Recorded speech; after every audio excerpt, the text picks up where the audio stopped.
My neighbor cares about the freedom for free health care. My neighbor said the freedom of spirit. Mine said freedom for love.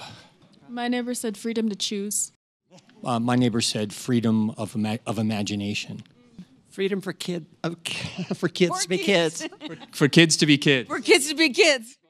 Really quick, my most important freedom, I don't see any connection to art with it. My most important freedom is to be able to own as many guns and as much ammunition as I think I need. And I don't want anybody else who never owned a gun or held a gun or shot a gun to tell me what to do. But also I wanted to address you because my cousin, was a victim of gun violence, right? To someone who should not have had a gun. The reason we started the 58th State Initiative, more than 200,000 people have been shot and killed in our country since my cousin died. It almost makes my cousin's death feel insignificant, even though he meant a lot to me. And what I want is to find a way. I know that you didn't want those 200,000 people to die from victims from gun violence. I'm pretty sure of that. So how do we work together to allow you to have your freedom, which I totally support? I'm one of the few people to applaud, even though I don't like guns, but I like the fact that I like them because I like movies with guns and like all that stuff. So I'm not against you, right? And so how do we find a way together to allow everyone to have their freedom, but also recognize that we have common problems because we want everyone to have their freedom?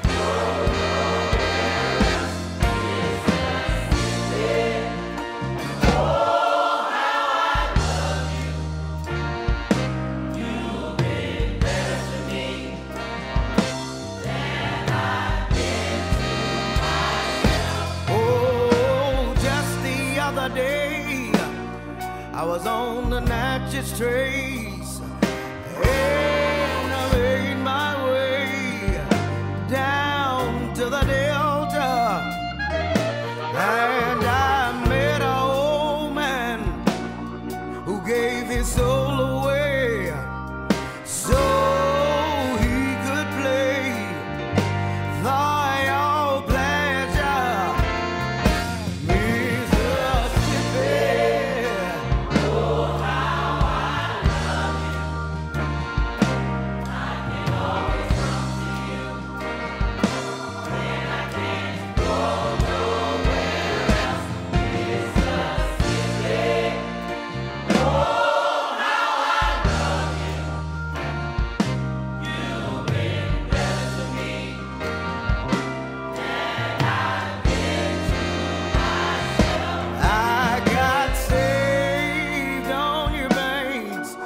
Baptized in your water, poured the Holy Ghost in a juke joint.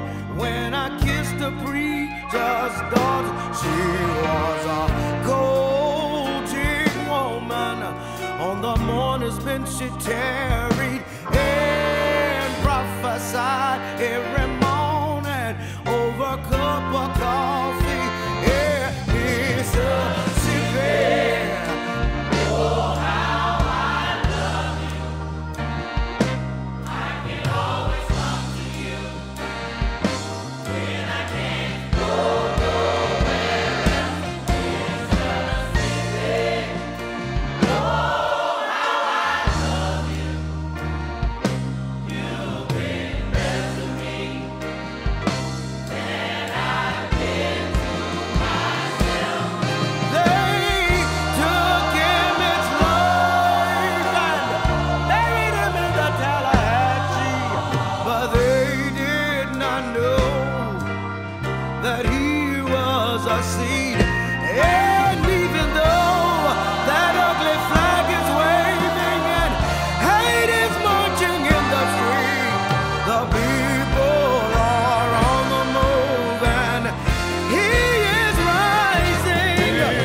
I feel like maybe it's worth having a legal moment.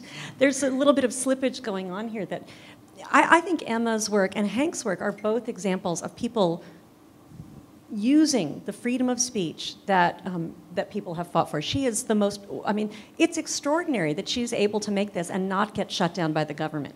That's something that people have fought for. It's extraordinary that you're able to make the work you have and not be put in jail because you're saying something that's politically unpopular. That's what the history of freedom of speech is about. It's about the history of government shutting down people who are saying controversial and unpopular things, like criticizing rape culture or criticizing racism. So she's not being silenced or chilled by in a traditional freedom of speech way. She's involved in or there's a lawsuit around it where people are claiming she has actually libeled, although he's not actually claiming that, but underlying it is this fear that she's actually, by saying her attacker is a rapist, people are saying, wait a minute, he was exonerated by some kind of Columbia fact-finding mission, and how can you go around, continually saying this about him? So the worry is that she's actually attacked someone else's freedom, and her lawyer's trying to keep her from crossing that line in what she's saying. But I think I just wanted to draw attention to the difference between the government telling you to shut up or go to jail, which is what happened. That was the risk that was even the risk 25 years ago for Mapplethorpe. It's still a risky thing, and how the difference between legal suppression of speech and the other kinds of stuff we're talking about tonight. Is she's using the internet, and she's probably outdone him, because it sounds like whatever he might have promoted through the legal system, I doubt if many people cared. See, that's the thing, whereas she reenacted the event, and she's drawing attention to a variety of interested parties, some of which are going to it for entertainment and pleasure, others who are substantiating their understanding of the illegality and wrongness of what happened to her. But she's far outdone him. And I think the point here is that the freedom of speech is what allows her to do that. Well, that's what I'm getting at. But she to could answer wonder. your question, yes, I could potentially sue a random person for a random thing like he's done and be like, I'm going to sue you and now I'm going to say whatever I want. Yes, I think that's possible. But is that worth my money or time? No. Well, I think there's also this thing of the court of public opinion, which is, I think, what I was talking about words. You may not be able to, because I think freedom of speech isn't just about what you can go to jail for, but it's also about what you feel free to express, and I think a lot of the constrictions that we place on one another as citizens is more social than it is actually legal. And I think the real geniuses among us are the ones who have figured out, like Donald Trump, how to navigate the legal system and the social systems to our benefit, so that we can say things that are very, that might in the court of public opinion be inciting violence, but actually not legally. And there were a few things about nuances that some people said about when you talked about neutrality. A lot of what I think about when I'm kind of enamored with Donald Trump's brilliance in that he can, the collective we, when we say, a lot of people are looking into this. If I told you how many people are coming up to me saying how great I've done tonight, you'd be blown away. And there are kind of these ways in which we can kind of become the official, and counter even the law through, this election's going to be rigged, and therefore we're going to have to take back the streets our way later. But this where all of a sudden what was once the enforcer of the law actually becomes the president, for instance, becomes on defense. And so I think that's pretty interesting.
truth?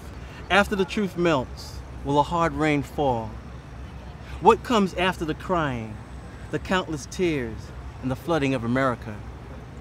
If this is the becoming of another ice age, what will become of us?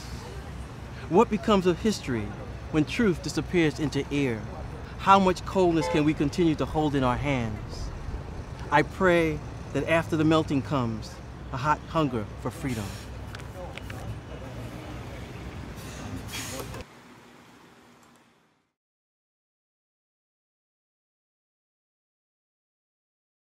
So when you first moved there, you felt uncomfortable because you felt like you were moving into an area that was very affluent in many ways. And you know, I know it might sound a little strange, but it was almost like I didn't deserve it, you know. We don't deserve this beautiful place, you know. I had to grow to learn that, just as I had to grow to learn that how beautiful I am as a black woman. You know, I had to learn those things. I didn't know it then, I know it now.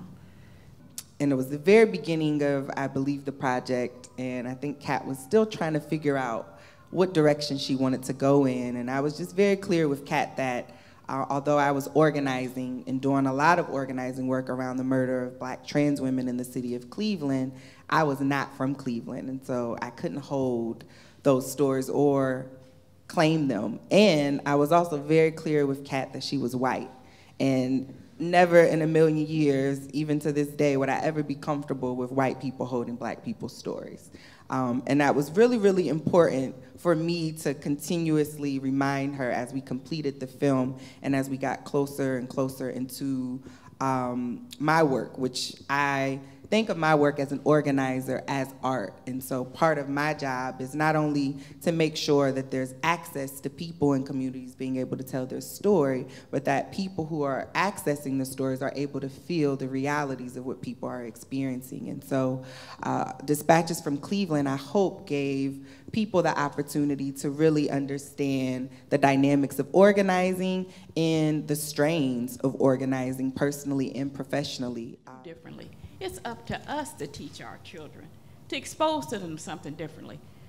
I was talking to a congresswoman, and I told her, you need to teach a child. If you want to get back at people and get back at the root of the problem, teach them. Take away a bully, give them a vote.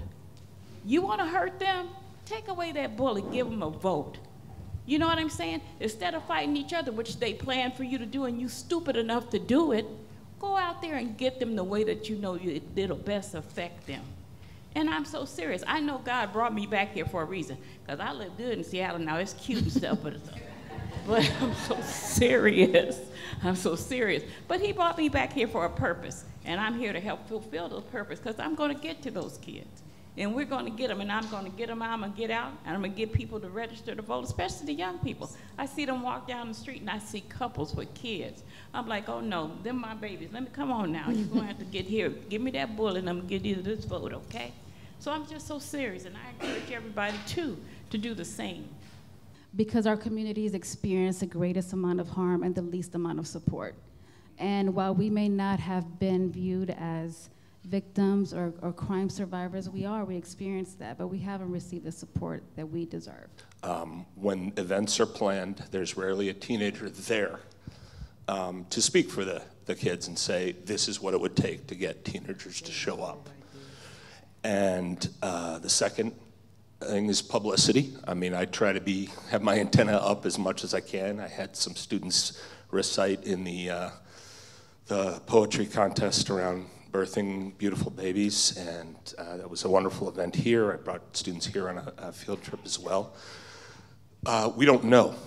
Teachers don't know what's out there, except by virtue of just individual effort. And then third is, I think, a larger citywide issue. I can't tell you how many students have gotten admitted to programs or involved in programs. They can't get there. You know, the bus cards that the city provides cut off at a certain time on weekdays, and they don't work on weekends. And to me, that's absurd.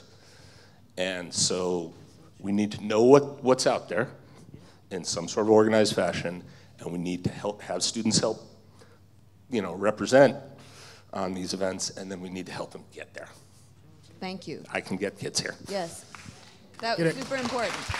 So, because the thing that I've always found, I mean, I've been organizing for a long time, and I always have to remind myself, can't expect people to come to you. You have to reach out to them to engage. And that's just something that we really do have to remind ourselves about continually. We're talking about what can we do, for our children, for these communities.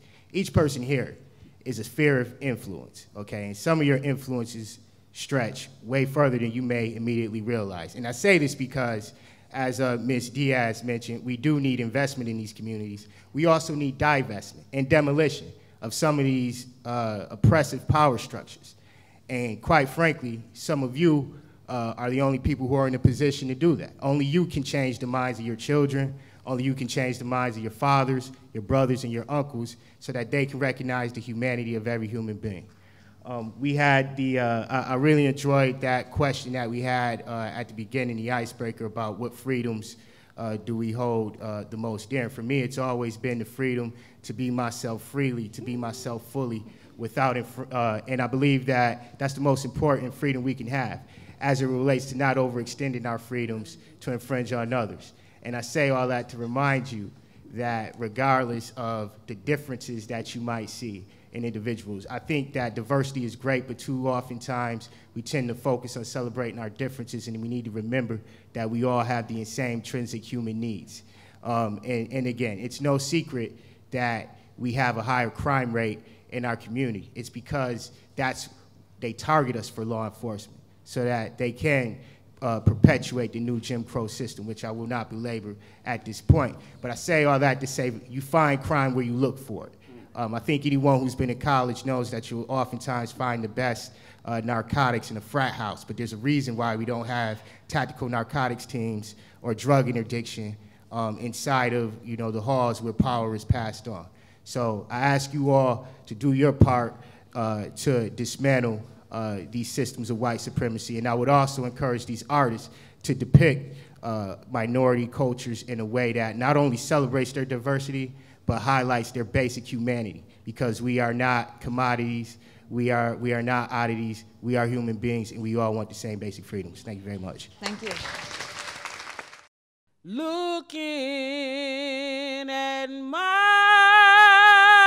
face don't tell you who I am. Don't judge me by the way I look, but by the way I live and love. Looking at my face, you can't see me. The way I walk and talk don't tell you how I feel. A person you can't even see lives way down inside of me. Looking at my face, you can't see me. Inside me there's a child longing to be loved, just like the child the Father sent to save this world from all of their sins. And looking at my face, you can't see me.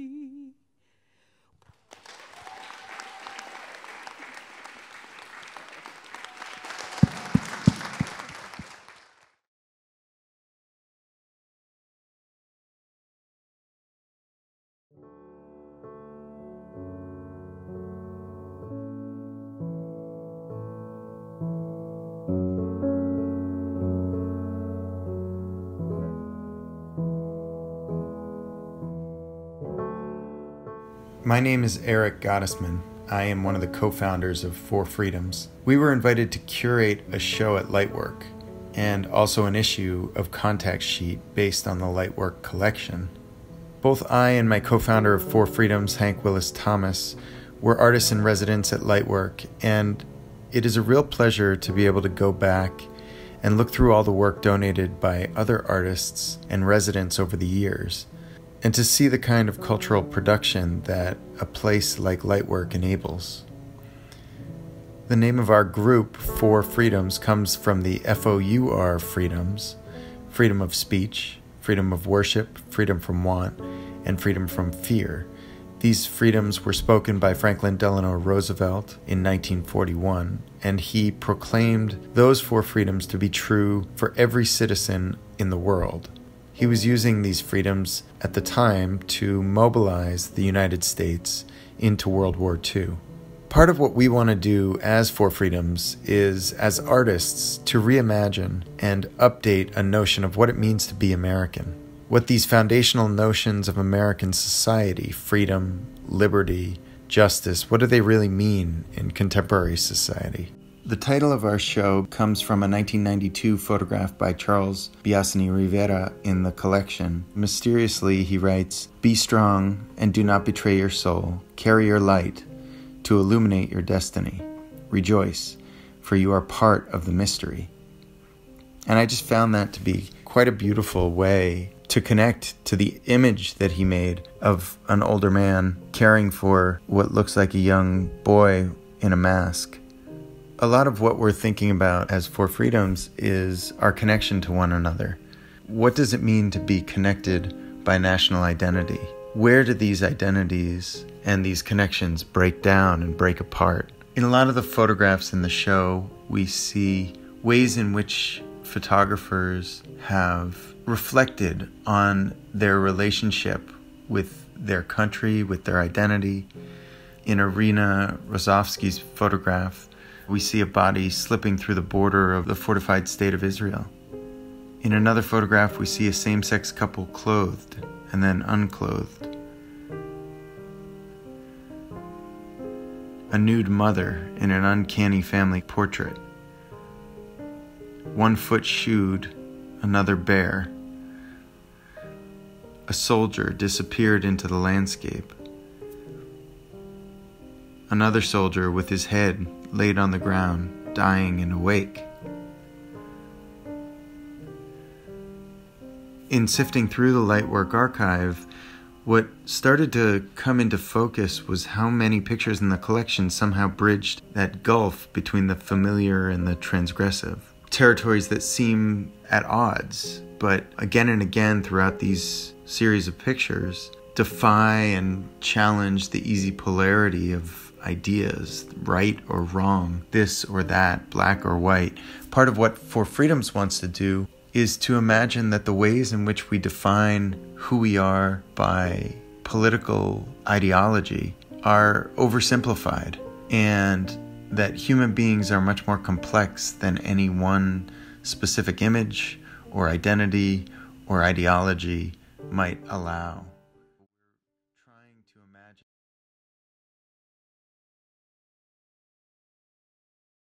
We have a 3-year strategic plan with 3 basic goals. We want to provide more meals, basically close the meal gap. In Northeast Ohio, there's a meal gap. 58 million meals are needed to close the meal gap. And this past fiscal year, which ended in September for us, we provided over 55 million meals. And that's 55 million meals that we provided through food going out our door to over 800 plus agencies through those 6 counties. And this is really critical, and we also sign people up for SNAP. And did you say what SNAP is? Oh, yeah, yes, thank you. Yeah. SNAP, some people, it used to be called food stamps. It is now the Supplemental Nutrition Program from the federal government. And we help people sign up for SNAP. We get them registered, and that helps them to be able to have food every day. So we throw away roughly 40% of food in America. So that was already a big problem, which also, I'm just going off already. I'm like, I started to get so pissed sometimes. But it also is responsible for, food is responsible for about 60% of our emissions in the country in one way or another, either in production or shipping, or especially in refrigeration and HVAC. People approach us and they're like, we really want to put you in the stadium. And we're like, well, who else do you serve? And they'll give us the list, and we'll say like, oh, well, we looked on your thing. You also serve prisons. Like, why can't we have our soup in the prisons? Because it's kind of the same money. So if it's the same money, why wouldn't we want to put fresh food or interesting food or something that has like a really super great nutritional profile in a place with either prisons or kids or somebody who might not have access, using those same kind of like capital systems that other people use to drive profit. We're just trying to use it to drive change, which then ends up being like if this is a chef conversation, the chefs are always like, yeah, I have this new project and it's going to be $1 million for the thing. And I'm like, well, I just served 55,000 kids. Well, we do a Ritol because we're in the central neighborhood of Cleveland, Ohio, which is, has the distinction in Cuyahoga County and in Ohio of being like number 2 in terms of one of the worst areas for disparities of life expectancy in America. And so there's a 29-year disparity between the people that live in that community and those that live in the adjacent community 8 miles away. And so we saw that, wow, somebody's cheated off of 30 years of life just because they live in this neighborhood. No, it's because of, a little piece of it is their social economic, situation. But it's about access, and it's about knowledge, And so our thing is that we realize, like we say, we're passionate about the food, and even understanding that the longest relationship you'll have with anything on earth is between you and food. I mean, friends come and go, mom and daddy, all those people come and go. But at the end of the day, you and food are going to be here. So we should have a better relationship with food and with with the things that can sustain, our life. The value of the people who in the community, we offer what's called a Soul Vegan Saturday, maybe twice a month on average. Sometimes every 2 months. It depends on how we're scheduled. But at the same time, that's where we take traditional soul food fare and we convert it into a plant-based, alternative. And so we're saving the people from, a lot of things, but at the end of the day, it's like a lot of cholesterol, fats, and then just, being trapped within that paradigm. And we say a lot of times that, soul food has been so sentimentally attached to our families that, it's like we got to have grandmas, this and that, but at the same time, grandma would want us to evolve. We all have to evolve. Because at the same time, none of us are eating the same food that grandma ate. We're not eating the same cows, the same chickens, the same wheat even. It's all genetically modified now. It's like, chemical constructs. And so what we really try to do is to say, how do we evolve ourselves, evolve our diets, evolve our consciousness? So when you come to our farm and what we're doing, it's sort of like a demonstration of what's possible. So again, we are a demonstration farm. We're not a production farm. The one thing we do produce is education. And so along with just being an urban farm, we're an environmental, we're a regional outreach training center. We actually train people from around the country in these ways. So when it comes to brownfield reclamation, how to repair, urban blight, and how to repair the soil, that's what we do.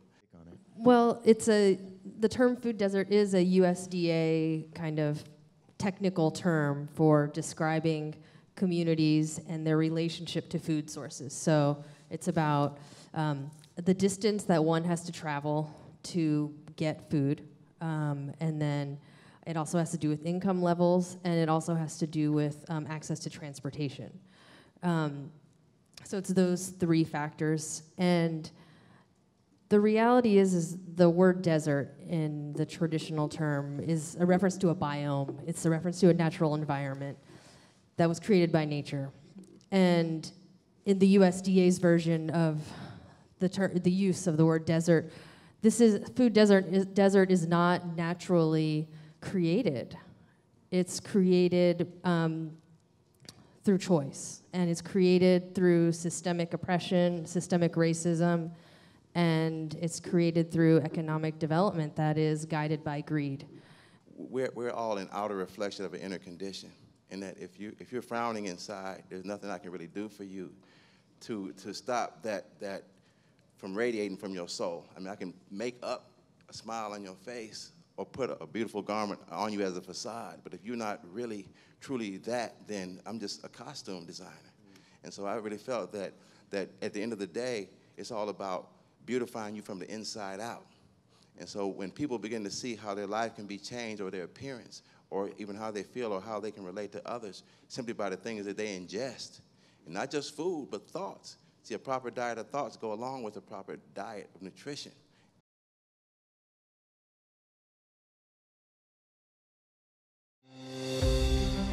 Four Freedoms is a call to action for people who are creatively inclined to become civically engaged. Today we're making photographs that are representations of Norman Rockwell's paintings of the Four Freedoms.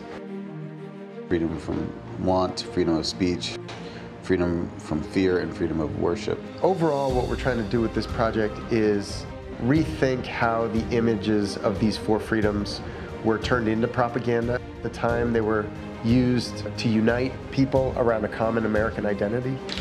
You see the dad holding the newspaper and the mom is the one that's putting them to sleep, when in reality, we are both reading the newspaper and we are both extremely involved with what's happening. Norman Rockwell is arguably the most important American illustrator of the 20th century. He, in many ways, helped to define America. However, 70 years later, we can look back at that time and recognize certain images and certain people who maybe not have felt included in Rockwell's interpretation of the great American dream. Oh wow, it really does look like the picture.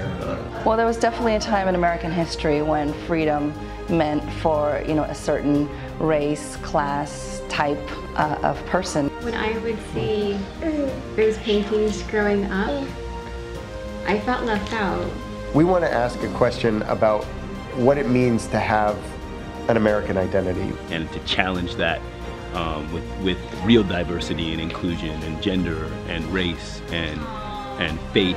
I don't really think that there is an all-American family. I mean, it could be anything, really. I think it's time that we kind of redefine what America is and what America looks like.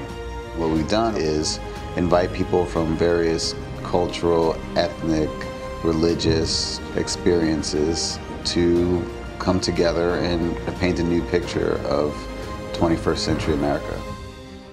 I think what we're recognizing in reframing these images is that there is no one image of what it means to be American.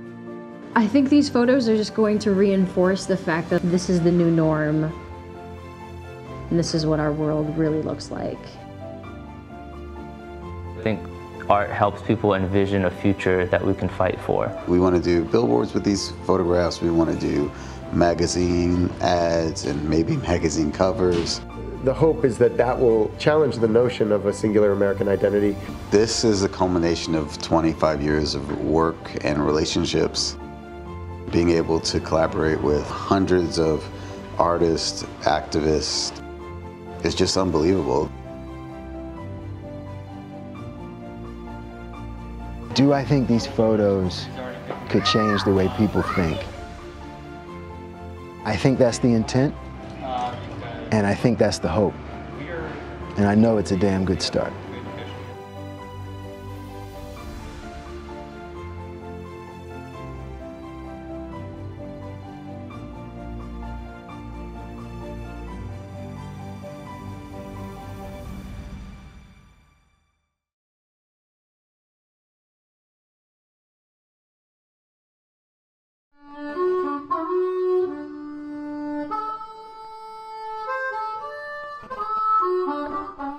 My name is Ernell Martinez, and Death of Access is a collaboration between myself, teaching artist Jared Wood, and his students from his class. We've collaborated on creating a piece that speaks to the challenges and successes that young people experience during this transitional time in their lives. I discovered this door standing on a wooden frame of what was once a house. I thought it was such a profound symbol because it represents access, but also denial, which is very relevant to the reality of these young people. Often, young people are not provided the means to transition from youth to adulthood. The artwork functions both as a symbol of access and an egress in these formative years. The transitioning from youth to adulthood is often a very arduous journey for many of our students. Death of Access, expresses their frustrations with life's obstacles. Black and white photography documents this metaphoric burial ceremony. Steeped in Afro-Caribbean traditions and inspired by jazz funeral processions of New Orleans. Donning black masks, the students carried the door in a similar fashion to that of pallbearers in a funeral. A trumpeter led the burial procession over a distance of 5 city blocks along the Lancaster Ave business corridor. The storefront served as the final resting place for the door. Both sides of the paper door are covered in the testimonials. On one side, the text reflects the tribulations around stable housing, and the other side, the youthful optimism of a better future to come. The artwork illuminates the challenges and successes that the young people experience during this transitional time in their lives.